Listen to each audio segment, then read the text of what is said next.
Chapter 4 Netaji का चश्मा, जिसके लेखक स्वयं प्रकाश जी हैं। स्वयं प्रकाश का जन्म 20 जनवरी 1947 को मध्य प्रदेश के इंदौर नामक शहर में हुआ। आजकल आप भोपाल में रहकर साहित्य सृजन कर रहे हैं तथा वसुधा पत्रिका के संपादन से जुड़े हैं। स्वयं प्रकाश जी एक सशक्त उपन्यासकार तथा कहानीकार हैं। अब तक उनके 13 कहानी संग्रह प्रकाशित हो चुके हैं। इनमें सूरज कब निकलेगा, आएंगे अच्छे दिन भी तथा आदमी जात का आदमी बहुचर्चित हैं। इनकी कहानियों का अनुवाद रूसी भाषा में भी हुआ है। उनके विनय और ईंधन उपन्यास भी अत्यंत लोकप्रिय हैं। हमसफरनामा इनके रेखाचित्रों का संकलन है। इन्हें वर्ष 2011 के प्रतिष्ठित आनंद सागर कथाक्रम सम्मान से सम्मानित किया गया। इन्हें राजस्थान साहित्य अकादमी के रांगेय राघव पुरस्कार, पहल सम्मान, बनमाली पुरस्कार आदि से भी पुरस्कृत किया गया है। इनकी कहानियों में वर्ग शोषण के विरुद्ध चेतना है। तो आइए शुरू करते हैं। नेताजी का चश्मा। हालदार साहब को हर 15वें दिन कंपनी के काम के सिलसिले में उस कस्बे से गुजरना पड़ता था। कस्बा बहुत बड़ा नहीं था जिसे पक्का मकान कहा जा सके, वैसे कुछ ही मकान, और जिसे बाजार कहा जा सके वैसा एक ही बाजार था। कस्बे में लड़कों का एक स्कूल, लड़कियों का एक स्कूल, सीमेंट का एक छोटा सा कारखाना, 2 ओपन एयर सिनेमा घर और एक ठो नगर पालिका भी थी। नगर पालिका थी तो कुछ न कुछ करती भी रहती थी। कभी कोई सड़क पक्की करवा दी, कभी कुछ पेशाब घर बनवा दिए, कभी कबूतरों की छतरी बनवा दी, तो कभी कभी सम्मेलन करवा दिया।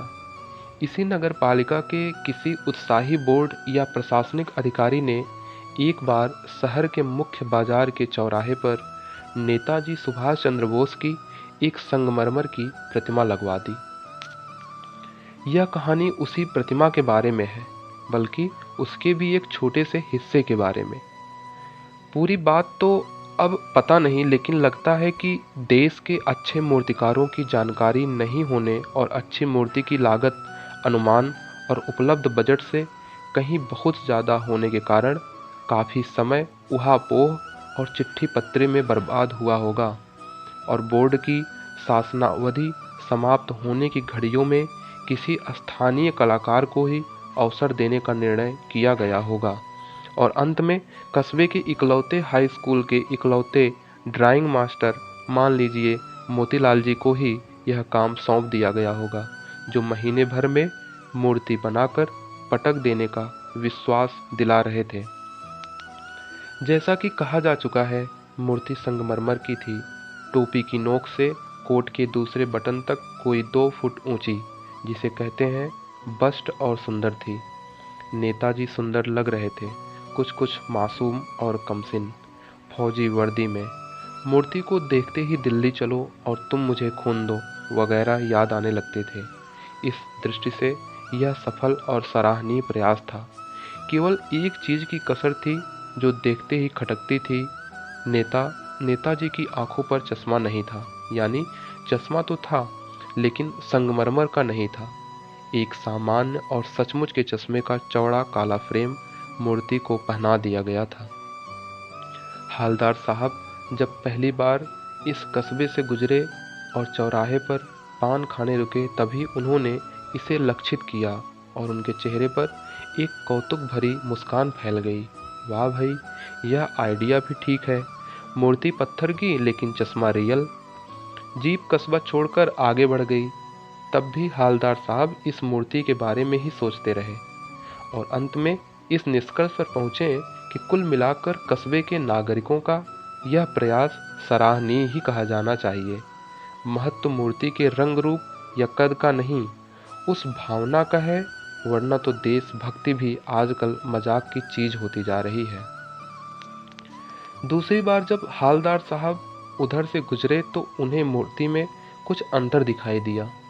ध्यान से देखा तो पाया कि चश्मा दूसरा है। पहले मोटे फ्रेम वाला चौकोर चश्मा था, अब तार के फ्रेम वाला गोल चश्मा है। हालदार साहब का कौतुक और बढ़ा। वाह भाई, यह क्या आइडिया है। मूर्ति कपड़े नहीं बदल सकती, लेकिन चश्मा तो बदल ही सकती है। तीसरी बार फिर नया चश्मा था। हालदार साहब को आदत पड़ गई, हर बार कस्बे से गुजरते समय चौराहे पर रुकना, पान खाना और मूर्ति को ध्यान से देखना। एक बार जब कौतूहल दुर्दमनीय हो उठा और पान वाले से ही पूछ लिया, क्यों भाई, क्या बात है? यह तुम्हारे नेताजी का चश्मा हर बार बदल कैसे जाता है? पान वाले के खुद के मुंह में पान ठूसा हुआ था। वह एक काला, मोटा और खुशमिजाज आदमी था।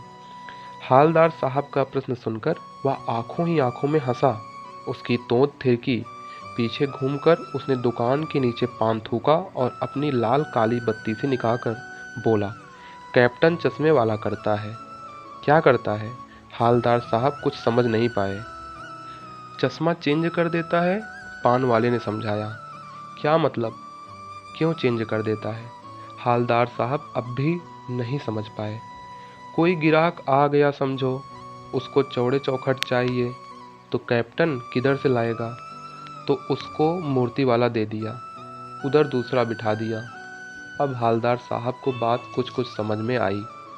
एक चश्मे वाला है जिसका नाम कैप्टन है, उसे नेताजी की बगैर चश्मे वाली मूर्ति बुरी लगती है, बल्कि आहत करती है, मानो चश्मे के बगैर नेताजी को असुविधा हो रही हो।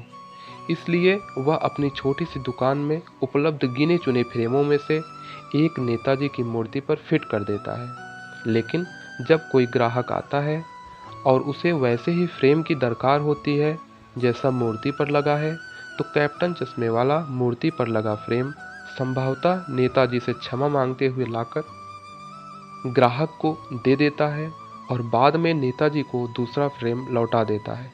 वाह भाई, खूब, क्या आइडिया है। लेकिन भाई, एक बात अभी भी समझ में नहीं आई।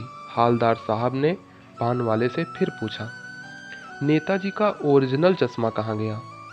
पान वाला दूसरा पान मुंह में ठूंस चुका था।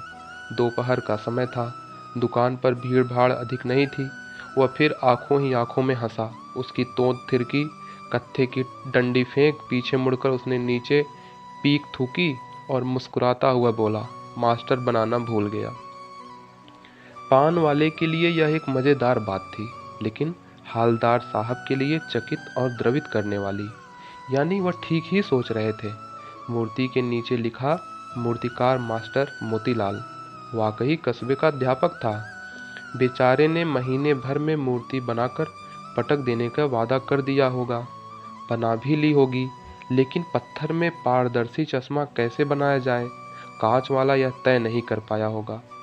या कोशिश की होगी और असफल रहा होगा, या बनाते बनाते कुछ और बारीकी के चक्कर में चश्मा टूट गया होगा, या पत्थर का चश्मा अलग से बनाकर फिट किया होगा और वह निकल गया होगा। उफ! हालदार साहब को यह सब कुछ बड़ा विचित्र और कौतुक भरा लग रहा था। इन्हीं ख्यालों में खोए खोए पान के पैसे चुकाकर चश्मे वाले की देशभक्ति के समक्ष नतमस्तक होते हुए वह जीप की तरफ चले। फिर रुके, पीछे मुड़े और पान वाले के पास जाकर पूछा, क्या कैप्टन चश्मे वाला नेताजी का साथी है या आज़ाद हिंद फौज का भूतपूर्व सिपाही? पान वाला नया पान खा रहा था। पान पकड़े अपने हाथ को मुंह से 1.5 इंच दूर रोककर उसने हालदार साहब को ध्यान से देखा। फिर अपनी लाल काली बत्ती सी दिखाई और मुस्कुराकर बोला, नहीं साहब, वो लंगड़ा क्या जाएगा फौज में, पागल है पागल। वो देखो वो आ रहा है, आप उसी से बात कर लो, फोटो वोटो छपवा दो उसका कहीं। हालदार साहब को पान वाले द्वारा एक देशभक्त का इस तरह मजाक उड़ाया जाना अच्छा नहीं लगा। मुड़कर देखा तो अवाक रह गए। एक बेहद बूढ़ा मरियल सा लंगड़ा आदमी, सिर पर गांधी टोपी और आंखों पर काला चश्मा लगाए, एक हाथ में एक छोटी सी संदूकची और दूसरे हाथ में एक बांस पर टंगे बहुत से चश्मे लिए और अभी अभी एक गली से निकला था और अब एक बंद दुकान के सहारे अपना बांस टिका रहा था। तो इस बेचारे की दुकान भी नहीं, फेरी लगाता है। हालदार साहब चक्कर में पड़ गए। पूछना चाहते थे, इसे कैप्टन क्यों कहते हैं? क्या यही इसका वास्तविक नाम है? लेकिन पान वाले ने साफ बता दिया था कि अब वह इस बारे में और बात करने को तैयार नहीं। ड्राइवर भी बेचैन हो रहा था, काम भी था। हालदार साहब जीप में बैठकर चले गए। 2 साल तक हालदार साहब अपने काम के सिलसिले में उस कस्बे से गुजरते और नेताजी की मूर्ति में बदलते हुए चश्मों को देखते रहे।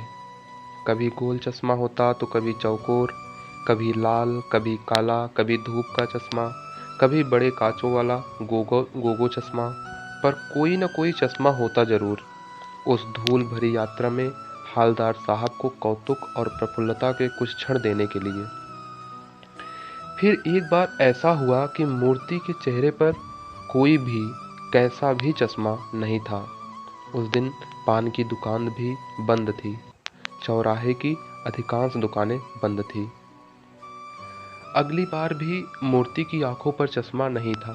हालदार साहब ने पान खाया और धीरे से पान वाले से पूछा, क्यों भाई, क्या बात है? आज तुम्हारे नेताजी की आंखों पर चश्मा नहीं है? पान वाला उदास हो गया।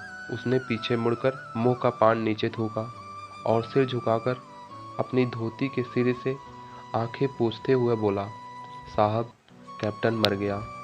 और कुछ नहीं पूछ पाए हालदार साहब। कुछ पल चुपचाप खड़े रहे, फिर पान के पैसे चुकाकर जीप में आ बैठे और रवाना हो गए।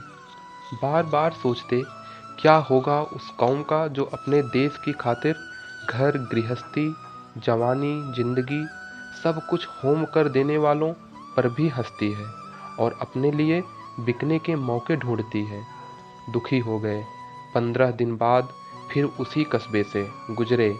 कस्बे में घुसने से पहले ही ख्याल आया कि कस्बे की हृदय स्थली में सुभाष की प्रतिमा अवश्य ही प्रतिष्ठापित होगी, लेकिन सुभाष की आंखों पर चश्मा नहीं होगा, क्योंकि मास्टर बनाना भूल गया और कैप्टन मर गया। आज वहाँ रुकेंगे नहीं, पान भी नहीं खाएंगे, मूर्ति की तरफ देखेंगे भी नहीं, सीधे निकल जाएंगे। ड्राइवर से कह दिया, चौराहे पर रुकना नहीं, आज बहुत काम है, पान आगे कहीं और खा लेंगे। लेकिन आदत से मजबूर आंखें चौराहा आते ही मूर्ति की तरफ उठ गई। कुछ ऐसा देखा कि चीखे, रोको। जीप स्पीड में थी। ड्राइवर ने जोर से ब्रेक मारी। रास्ता चलते लोग देखने लगे। जीप रुकते न रुकते हालदार साहब जीप से कूदकर तेज तेज कदमों से मूर्ति की तरफ लपके और उसके ठीक सामने जाकर अटेंशन में खड़े हो गए। मूर्ति की आंखों पर सरकंडे से बना छोटा सा चश्मा रखा हुआ था, जैसा बच्चे बना लेते हैं। हालदार साहब भावुक हैं। इतनी सी बात पर उनकी आंखें भर आईं।